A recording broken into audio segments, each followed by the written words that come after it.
Hello बच्चों, कैसे हैं आप। बच्चों, आज हम पढ़ेंगे कक्षा 8 साइंस यानी कि विज्ञान का चौथा अध्याय पदार्थ, धातु और अधातु। हम आपको बताएंगे बच्चों इस पाठ का सारांश और साथ ही साथ पाठ से संबंधित प्रश्नों के उत्तर भी। लेकिन उससे पहले आइए एक नज़र डालते हैं पाठ पर। आप पूरा पाठ यहाँ से पढ़ सकते हैं बच्चों, और चाहे अपनी पाठ्य पुस्तक से। एक बार पाठ को ज़रूर से ज़रूर पढ़ लें। इससे ये होगा कि जो यहाँ पर आपको पाठ से संबंधित प्रश्नों के उत्तर बताए जाएंगे उन्हें आप अच्छे से समझ पाएंगे। इसलिए पाठ को ज़रूर से ज़रूर पढ़ें। और जैसे ही बच्चों यहाँ पर ये पाठ समाप्त होता है, हम आपको लिए चलेंगे पाठ के प्रश्नोत्तरों पर और साथ ही साथ पाठ के सारांश पर। हम आपके साथ करेंगे पाठ्य चर्चा, और जिसमें आपको कुछ महत्वपूर्ण बिंदुओं के बारे में जानकारी दी जाएगी। तो आप देख रहे हैं यहाँ पर, ये आपका पाठ 4। और यदि अभी तक आपने चैनल को सब्सक्राइब नहीं किया बच्चों, तो चैनल को भी सब्सक्राइब अवश्य कर दें, बेल आइकन भी दबा दें, ताकि आपको आने वाली प्रत्येक पाठ की वीडियो की नोटिफिकेशन मिलती रहे और लगातार इसी प्रकार जुड़े रहे हमारे साथ। देखते रहे अपने कक्षा 8 विज्ञान के सारे पाठ के प्रश्नों के उत्तर। तो देख रहे हैं ना आप, यहाँ पर आपके ये प्रश्न शुरू हो रहे हैं बच्चों, और इन प्रश्नों के सभी के उत्तर हम आपको यहाँ पर अभी बताने वाले हैं। आप लगातार देखते रहें वीडियो और जुड़े रहें हमारे साथ। ये आपके सारे प्रश्न हैं, और चलिए अब ज़्यादा देर न करते हुए सबसे पहले जान लेते हैं इस पाठ से संबंधित कुछ महत्वपूर्ण बिंदु यानी कि पाठ का सारांश।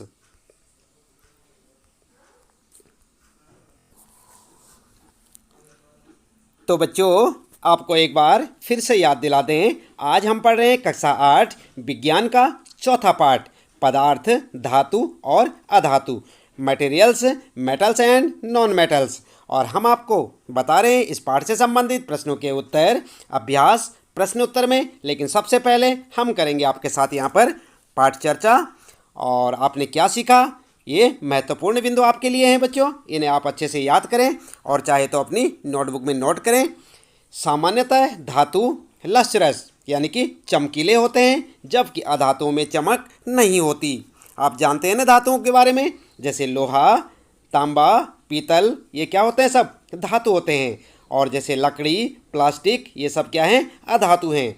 तो जो धातु होते हैं कैसे होते हैं, लश्रस होते हैं यानी कि चमकीले होते हैं, जबकि अधातु जो होते हैं उनमें चमक नहीं होती। याद रखें बच्चों। और दूसरा पॉइंट आपके लिए महत्वपूर्ण है, सामान्यतः धातु आघात वर्धनीय और तन्य होते हैं। आघात वर्धनीय क्या होता है बच्चों, जानते हैं आप? चलिए हम आपको बता देते हैं। और आघात वर्धनीयता का मतलब होता है मेलेबिलिटी यानी कि धातुओं का गुण जिसके कारण उन्हें पीट कर सीट के रूप में परिवर्तित किया जा सकता है, उसे कहते हैं आघात वर्धनीयता। समझ गए ना आप? किसी लोहे की कील या एल्युमिनियम के तार को यदि आप पीटते हैं तो पीटने के बाद क्या होता है, वह फैलने लग जाता है। और अगर आप ज़्यादा पीटेंगे उन्हें और अधिक पीटेंगे तो क्या होगा, लोहा या जो एल्युमिनियम की जो तार होगी वह जो एक शीट के रूप में परिवर्तित हो जाएगी, यानी कि फैलकर एक चद्दरनुमा बन जाएगी। तो ये इस गुण को क्या कहते हैं, आघात वर्धनीयता यानी कि मेलेबिलिटी। ध्यान दें बच्चों।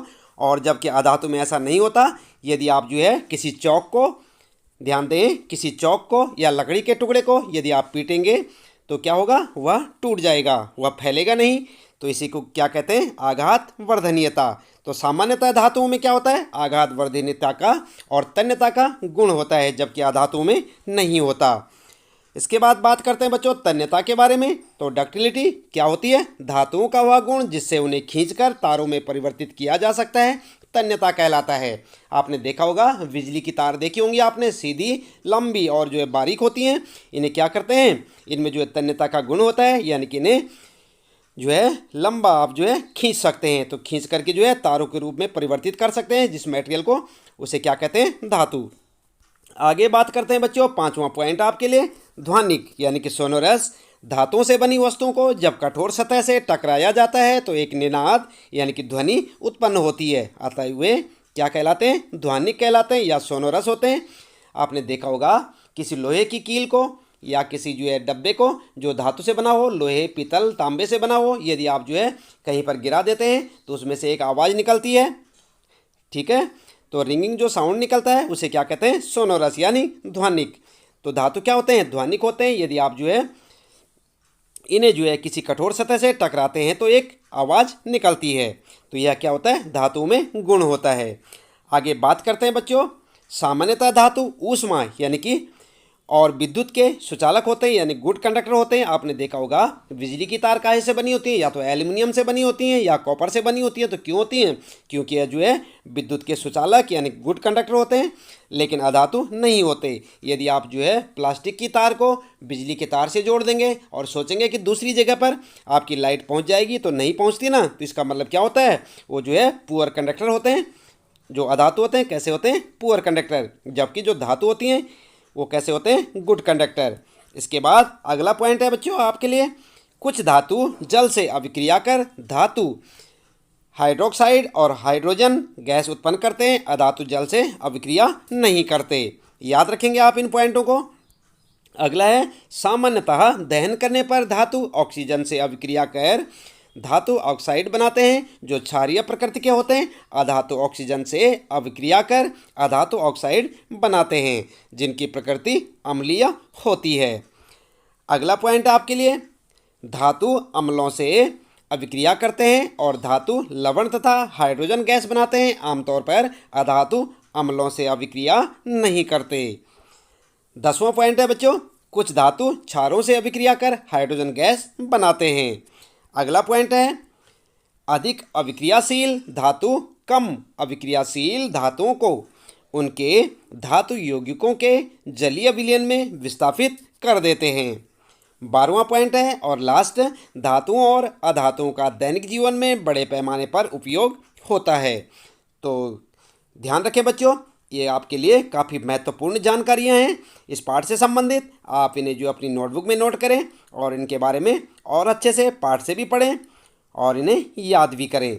ठीक है, तो इस प्रकार से हमने आपको बताया, इस पाठ की समीक्षा की, इस पाठ में से कुछ महत्वपूर्ण बिंदुओं को चुनकर आपके लिए यहाँ पर बताया और आप इन्हें अच्छे से समझें। इसके बाद चलते हैं बच्चों इस पाठ से संबंधित प्रश्नों के उत्तरों पर। अभ्यास प्रश्न उत्तर में आप देखेंगे पाठ के लास्ट में जो आपके लिए प्रश्न दिए हुए हैं उनके उत्तर हम आपको यहाँ पर बताते हैं।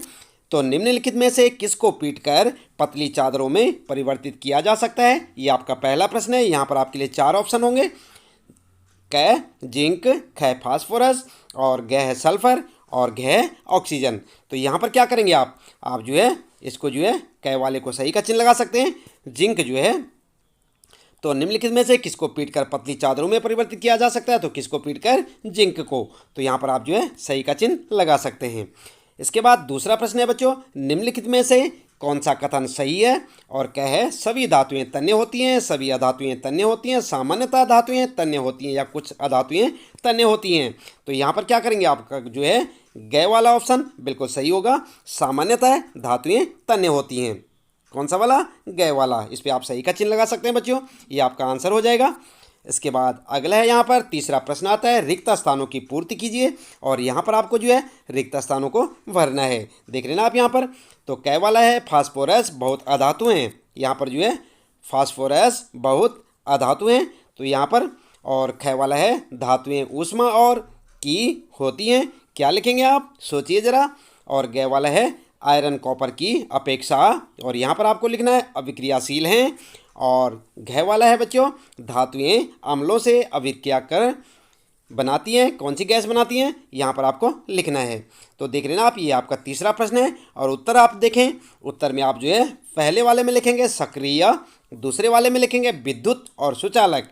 यहाँ पर 2 क्यों है, क्योंकि आपको 2 जगह पर भरना है। देख रहे ना आप, ख वाले में यहाँ पर लिखेंगे विद्युत, यहाँ पर विद्युत और यहाँ पर सुचालक। फिर क्या हो जाएगा, धातुएं ऊष्मा और विद्युत की सुचालक होती हैं, यानी कि गुड कंडक्टर। और घ वाले में उत्तर लिख सकते हैं आप हाइड्रोजन। क्या भरेंगे वहाँ पर, हाइड्रोजन, याद रखें। और ग वाले में अधिक। तो इस प्रकार से आपके जो है क ख ग घ चारों के जो है यहाँ पर जो है आपको क्या क्या लिखना है, ये आप यहाँ से देख के लिख सकते हैं। अगला प्रश्न है बच्चों, चौथा प्रश्न है, यदि कथन सही है तो टी यानी कि ट्रू और गलत है तो कोष्टक में एफ यानी कि फॉल्स का लिखना है यहाँ पर। तो आपने जो साइन करना है। और कै वाला है सामान्यतः अधातु अम्लों से अभिक्रिया करते हैं। और ख वाला है सोडियम बहुत अभिक्रियाशील धातु है।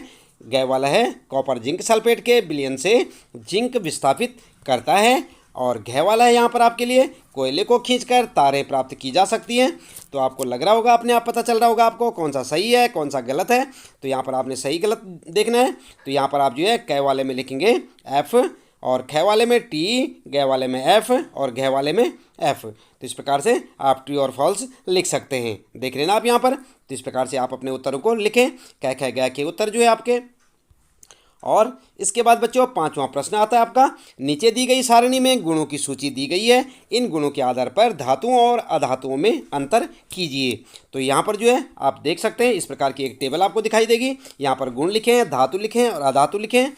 और यहाँ पर दिखावट, कठोरता, आघात वर्धनीयता, तन्यता, ऊष्मा चालन और विद्युत चालन। तो यहाँ पर आप क्या भरेंगे, चलिए उत्तर में देख लेते हैं। उत्तर में आप इस प्रकार से लिख सकते हैं बच्चों। इसी प्रकार से एक टेबल बनाएं और यहाँ पर लिखें गुण, यहाँ पर लिखें धातु, यहाँ पर अधातु। और दिखावट में लिखेंगे पारे को छोड़कर अन्य सभी धातुएं सामान्य ताप पर ठोस होती हैं, धातुएं चमकदार होती हैं ना, मैंने बताया था आपको लसरस होती हैं। और उसके बाद जो है यहाँ पर जो अधातु में लिखेंगे आप, अधातुएं सामान्य ताप पर तीनों अवस्थाओं में पाई जाती हैं, अधातुएं चमकदार नहीं होती हैं। इसके बाद अगला पॉइंट लिखेंगे कठोरता के बारे में लिखेंगे। तो अधिकांश धातुएं कठोर होती हैं, लेकिन सोडियम और पोटेशियम धातुएं इतनी नरम होती हैं कि इन्हें चाकू से काटा जा सकता है। और अधातु में लिखेंगे अधिकांश अधातुएं नरम होती हैं, परंतु हीरा प्रकृति में कठोरतम पदार्थ है। अगला है बच्चों आघात वर्धनीयता लिखेंगे। तो गुण जो है आघात वर्धनीयता के बारे में क्या लिखेंगे, धातुओं में क्या होता है, धातुएं आघात वर्धनीय होती हैं, इन्हें पीटकर पतली चादर बनाई जा सकती है, जबकि अधातुएं भंगुर होती हैं, अतः इन पर चोट करने पर ये टूट जाती हैं। और तन्यता के बारे में लिखेंगे धातुएं तन्य होती हैं, इनको खींचकर तार बनाए जा सकते हैं, और अधातुएं तन्य नहीं होती, इनके तार नहीं बनाए जा सकते। इसी प्रकार से ऊष्मा के बारे में लिखेंगे आप, ऊष्मा चालन के बारे में धातुएं ऊष्मा की सुचालक होती हैं और अधातुएं ऊष्मा की कुचालक होती हैं। विद्युत चालन के बारे में धातुएं विद्युत की सुचालक होती हैं और अधातुएं जो होती हैं विद्युत की कुचालक नहीं होती। अधातुएं विद्युत की कुचालक होती हैं, लेकिन ग्रेफाइट विद्युत का अच्छा चालक होता है। तो इस प्रकार से आप लिख सकते हैं बच्चों। और ध्यान दें जिस प्रकार से यहाँ पर आपको टेबल में दिखाया गया है, ठीक आप इसी प्रकार से लिखें। देख रहे हैं ना आप, ये पूरी टेबल आप नोट कर सकते हैं किसके उत्तर में, यहाँ पर जो है ये 5वां प्रश्न है इसके उत्तर में। और इसके बाद बच्चों 6ठा प्रश्न आपका आता है और इसमें पूछा है निम्नलिखित के लिए कारण दीजिए। और क्या है, एल्युमिनियम की पन्नी का उपयोग खाद्य सामग्री को लपेटने में किया जाता है, इसका क्या कारण है। और ख वाला है निमज्जन छड़ें यानी कि इमर्शन रॉड जो होती है धात्विक पदार्थों से निर्मित होती है, क्यों होती है कारण बताना है। और गह है कॉपर जिंक को उसके लवण के विलयन से विस्थापित नहीं कर सकता। और घ वाला है सोडियम और पोटेशियम को मिट्टी के तेल में रखा जाता है, तो इसका कारण आपने बताना है कि क्यों रखा जाता है सोडियम और पोटेशियम को मिट्टी के तेल में। तो चलिए हम आपको उत्तर बताते हैं। कै ख गह के उत्तर आप इस प्रकार से लिख सकते हैं बच्चों। सबसे पहला है एल्युमिनियम की पन्नी का उपयोग। एल्युमिनियम की पन्नी का उपयोग खाद्य सामग्री को लपेटने में किया जाता है, क्योंकि एल्युमिनियम धातु आघात वर्त्य है और इसकी पतली पतली चादरें बनाई जा सकती हैं। साथ ही साथ एल्युमिनियम संक्षारण विरोधी धातु भी है, इससे पन्नी में रखी खाद्य सामग्री को कोई नुकसान नहीं पहुंचता। आई बात समझ में। कै वाले का आप इस प्रकार से लिखें, काफ़ी इंपॉर्टेंट क्वेश्चन है बच्चों, इनके उत्तरों को अच्छे से आप याद भी करें और परीक्षा के समय आपके काफ़ी काम आएंगे। और ख वाला है निमज्जन छड़ें यानी धातु से निर्मित होती हैं। किससे होती हैं, धातु से, क्योंकि धातु विद्युत की सुचालक होती हैं और इनमें से विद्युत प्रवाह करने पर ये जल्दी गर्म हो जाती हैं। गै वाले का उत्तर लिखेंगे क्योंकि कॉपर जिंक से कम अभिक्रियाशील है और सिर्फ अधिक अभिक्रियाशील ही कम अभिक्रियाशील को विस्थापित कर सकता है। और घ का उत्तर क्या लिखेंगे आप, सोडियम और पोटेशियम को मिट्टी के तेल में रखा जाता है क्योंकि दोनों धातुएं अधिक अभिक्रियाशील धातुएं हैं। यदि इन्हें वायु में खुला छोड़ दिया जाए तो वे वायु से अभिक्रिया करके जल उठती हैं। मिट्टी का तेल इन धातुओं के ऊपर एक आवरण बनाता है जो उन्हें वायु तथा नमी के संपर्क में आने से रोकता है। तो इस प्रकार से आप अपना उत्तर कै ख गै का उत्तर यहाँ से देख के लिखें बच्चों। वीडियो को रोकें आप और अच्छे से समझें पहले, उसके बाद ही उत्तर लिखें। ये आपका 6ठा प्रश्न था और उसके उत्तर आपको जो है यहाँ से लिख सकते हैं। सबके कारण है यहाँ पर क्यों ऐसा होता है। अगला प्रश्न आता है बच्चों, 7वां प्रश्न है, क्या आप नींबू के अचार को एल्युमिनियम पात्रों में रख सकते हैं? स्पष्ट कीजिए, रख सकते हैं क्या? आपने पाठ में पढ़ा होगा।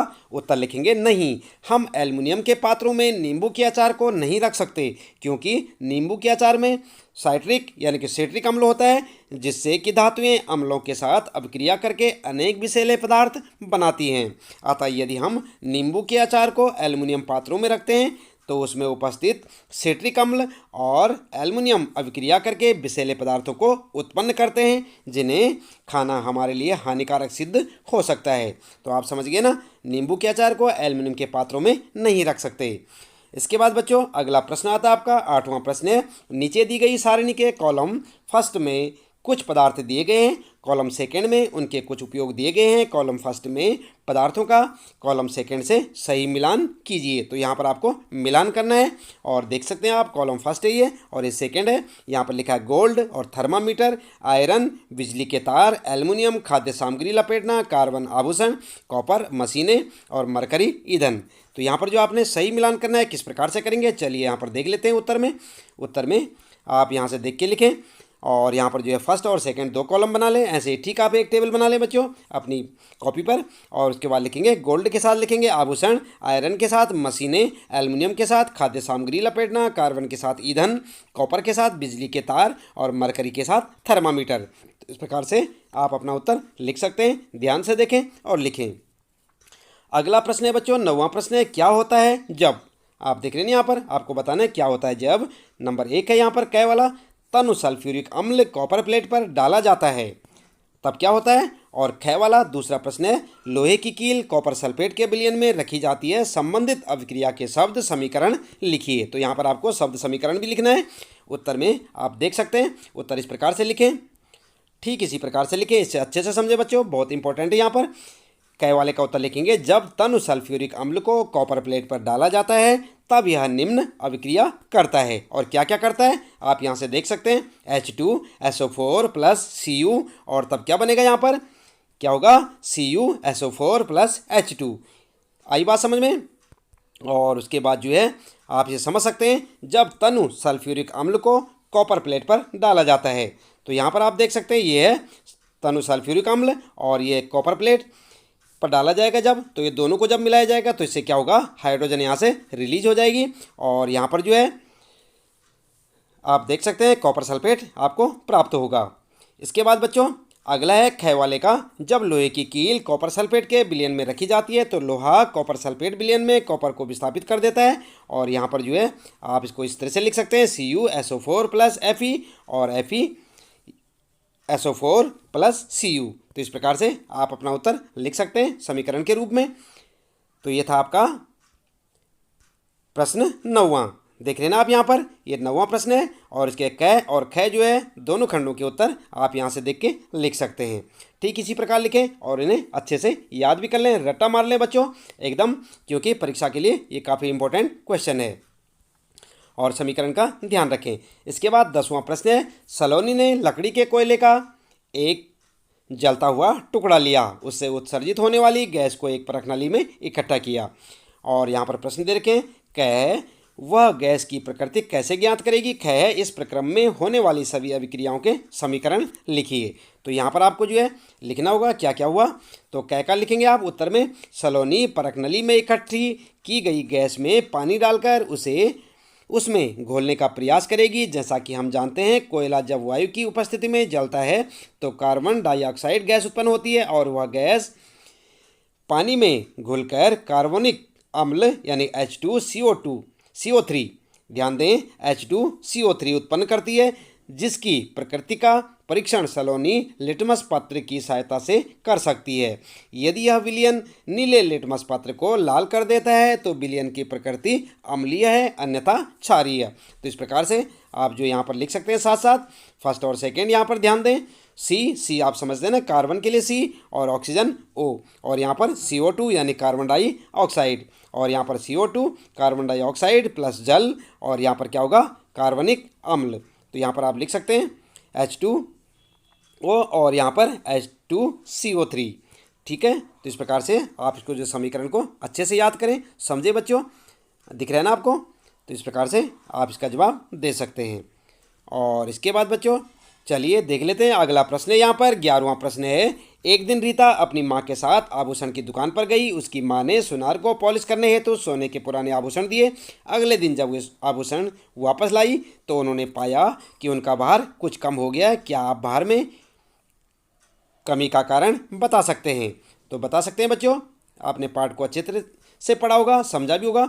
चलिए उत्तर में हम आपको बता देते हैं। उत्तर आप लिखेंगे भार में कमी आभूषणों में से सोने की मात्रा कम होने के कारण आई। सुनार ने आभूषणों को चमकीला बनाने के लिए उन्हें एक्वारेजिया नामक घोल में डाला होगा, जो सांद्र नाइट्रिक अम्ल और हाइड्रोक्लोरिक अम्ल का घोल होता है। यह घोल सोने को अपने अंदर घोल लेता है।